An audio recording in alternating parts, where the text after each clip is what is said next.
પોરબંદરના માધવપુરના અમીપુરા ડેમનું નિર્માણ કરનાર વિજયદાસ મહંતની પ્રતિમા કડેદી ગામે સ્થાપના કરાશે। કંઈક કરી ચૂંટવાની ભાવના સાથે મેર જ્ઞાતિના સંત વિજયદાસ મહંતજીએ તેમના જીવન દરમિયાન ઘેડ પંથકના ગામનો ભલા માટે સારા મોથર્યા હતા અને લોકો કદાપી ભૂલી શકે તેમ નથી। મૂળ ભૈયાવી ગામના રહીશ અને અમીપુર ગામે રહી સત્કાર્ય કરતા સંત વિજયદાસ બાપુએ દોડ પંથકના ગામોને કેમ આગળ લઈ જવા અને તેના વિકાસ કેવી રીતે કરવો તેની કલ્પના જ કરતા હતા અને તેમના જીવનમાં દરમિયાન રાજકારણમાં આવી વિધાનસભાની ચૂંટણી લડી સિંચાઈ મંત્રી બન્યા હતા અને ઘેડ પંથકના ગામો માટે સૌપ્રથમ અભીપુર ડેમ તૈયાર કરી ઘેડના ગામોને ભેટ સ્વરૂપે અર્પણ કર્યો હતો। આ સિવાયના અન્ય કામો પણ ઘણા બધા કર્યા હતા અને ઘેડ પંથકના ગામોનો વિકાસ કરવાની ઝંખનામાં સંત વિજયદાસ બાપુએ અમીપુર ડેમના નિર્માણ સાથે સાથે ખેડૂતોનો ઉપયોગી બની દવાનો છંટકાવ કરવા અને ઠેરવવા અગ્રસર રહ્યા હતા।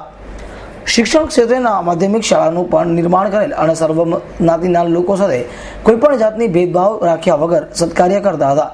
2012માં 79 વર્ષની આયુ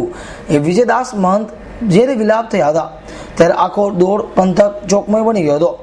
અને ક્યારેય પૂરાઈ ન શકે તેવી જબરદસ્ત ખોટ પડી હતી અને આજે 13 વર્ષે પણ લોકોના મોઢેથી તેમના સત્કાર્યોની વાતો સાંભળવા મળે છે। તેના પરથી આજના રાજકારણીઓએ અને નેતાઓએ પ્રેરણા લેવી જોઈએ જેથી લોકો કાયમી યાદ કરે સંત વિજયદાસજી મહંતની પ્રતિમાનું દલેડી ગામે સ્થાપના કરવાથી નક્કી કરેલ વિજયદાસ બાપુની પ્રતિમા દલેડી ગામના સમસ્ત ગ્રામજનોએ બનાવી લીધી છે અને માંગરોળ તાલુકાના શીલ ગામેથી વિજયદાસ બાપુના બાવલાને હળદી ગામે લઈ જવા રેલીનું આયોજન કર્યું છે જેમાં મોટી સંખ્યામાં ગ્રામજનો જોડાયા હતા અને શીલ થઈ રેલી માધવપુર ગામે વિજયદાસ બાપુના બાવલા સાથે આવી પહોંચતા લોકોએ સન્માન કર્યું હતું અને બાદમાં રેલી હળદી ગામે રવાના થઈ હતી। આ રેલીમાં મોટી સંખ્યામાં મેર યુવકો મોટરસાઇકલો લઈને જોડાયા હતા તેમજ હળદી ગામના અગ્રણીઓમાં લખમણ ભાઈવાસ તથા વગેરે આગેવાનો જોડાયા હતા। ગામ કડેગી અમારા ગામજનોએ સરસ મજાનું એક આયોજન કરેલું જેને પ્રેરણાત્મક